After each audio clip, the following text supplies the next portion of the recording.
and welcome once again to this week's edition of Straight Bat. This show where, as the title suggests, I express my opinion with a straight bat. Today I want to speak on something which has troubled and even agonized me, not just for the last few days, but for months and years now. The state of our TV news media. There are 2 million COVID cases and counting in the country. But if you watched a section of the news media, or the so-called news media, you won't know it. The economy, as the Reserve Bank of India confirmed this week, is in serious crisis, and we are heading in financial year 2021 towards negative growth. If you watched a section of the news media on TV, you won't know this. The Chinese have indeed transgressed into eastern Ladakh, as a Defence Ministry note admitted, till of course it was taken down. If you watched a section of the news media, you won't know it. There are raging floods as we speak in large parts of the country. In Kerala and Karnataka this week, only a few weeks ago in Assam, Bihar, Mumbai has been seeing monsoon mayhem. If you watched a section of the so-called news media on TV, you wouldn't know it. Frankly, if you didn't watch this section of the so-called news media on TV, you wouldn't know the real news. Why? Because a section of the news TV media has now become noise media.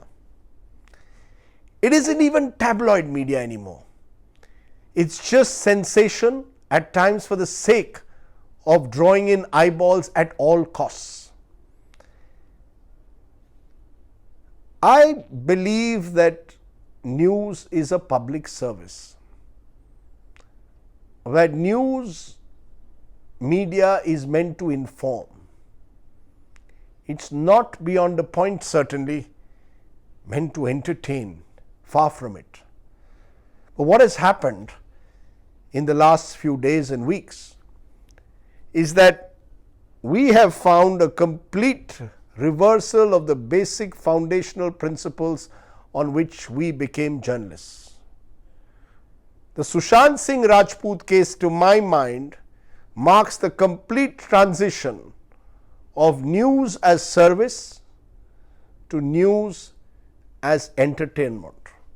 The total tabloidization of the media, where the lines between sense and sensation are now totally blurred, where the lines between fact and fiction are being completely erased, where credibility is being replaced by chaos. Anyone can come in and make any kind of allegation today with no fact checking. I had, for example, on my show, Nilesh Rane. He is a former member of parliament. His father is Narayan Rane, former Maharashtra Chief Minister and still a MP of the Rajya Sabha. Now they claim that Sushant Singh Rajput's manager for a while, Disha Salian, was raped and murdered, and she didn't commit suicide. They seem to suggest somewhere that Aditya Thackeray, the minister in Maharashtra from the Shiv Sena, is involved and he should be investigated. They don't provide me a shred of evidence as to why they believe A, that she was raped and murdered, or B, why Aditya Thackeray is involved. But they throw the name. The next thing you know, you have big headlines across certain channels which say Aditya Thackeray is involved. No fact checking, a lot of smoke, very little fire. What we've seen, my friends, in the last few weeks is a media circus. A circus where you are the audience being entertained in COVID times. being titillated. Voyeurs, not viewers anymore. We have voyeurism going on. The Mumbai police has much to answer for. The manner in which they converted this case into a media circus, calling any and every Bollywood actor or celebrity as part of a wide fishing expedition, without quite telling us what direction the investigation was going in.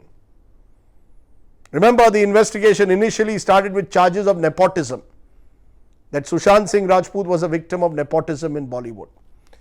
It then moved to his girlfriend, Riya Chakraborty, and she has been called a gold digger. In fact, all kinds of allegations have been made against her in social media, none of which are proven, none of which are based on any evidence, but she is a gold digger. She is a woman who is living in with an actor, she must be a gold digger. From there it has now come to Aditya Thackeray. Who is he protecting? What is his involvement?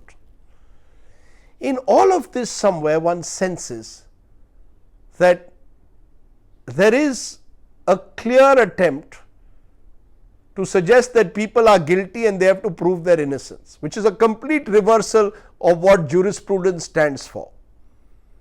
The investigators, whether it's the Mumbai police, which has much to answer for, or indeed the Bihar police, which today at times, particularly on television, appears like not a police force but a political army. Remember, the Bihar DG himself was someone who in 2009 had sought VRS and wanted to contest, we are told, on a BJP JDU ticket from Bihar. Didn't get it, came back into the police force. He makes allegations against the Mumbai police, carries out a parallel investigation.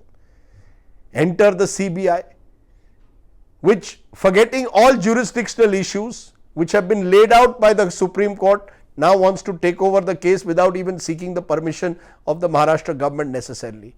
Or the enforcement directorate, which says, okay, complaint filed in Bihar, we'll now investigate money laundering cases. The investigators find their reputation at stake. The film industry finds itself in the dock. But most of all, I believe it's we in the media who have to answer the serious questions. And it's a question that I always pose now increasingly. Why did we become journalists? Did we become journalists to engage in salacious gossip being passed off at news at times? Did we engage to throw a lot of mud in the hope that some of it will stick? Did we simply believe that if there is smoke somewhere, let's focus on that, forget about whether that smoke actually is based on real fire? To my mind, I think a large section of the noise media, as I call them, is now engaging in a form of journalism which is no longer journalism in the truest sense. Today it is Sushant Singh. Tomorrow, remember, it could be one of us. That's what I keep saying. Trial by media is one thing. But if we are going to convert our studios into courtrooms night after night, then we should be sure of our facts. That there is more to, in my view, news TV than TRPs. Noise TV can do all that they want and take the profession down the gutter. You, the viewer, have to decide now. What do you want? Do you want to be voyeurs who are titillated? Or do you want to be viewers who want the truth? The truth about Sushant, the truth about COVID, the truth about the job crisis, the truth about growth figures, the truth about China, the truth about climate change, the issues of our time. You decide now. Do you want to be a viewer? Do you want to be a voyeur? That's it on this edition of State Bat. Thanks for watching.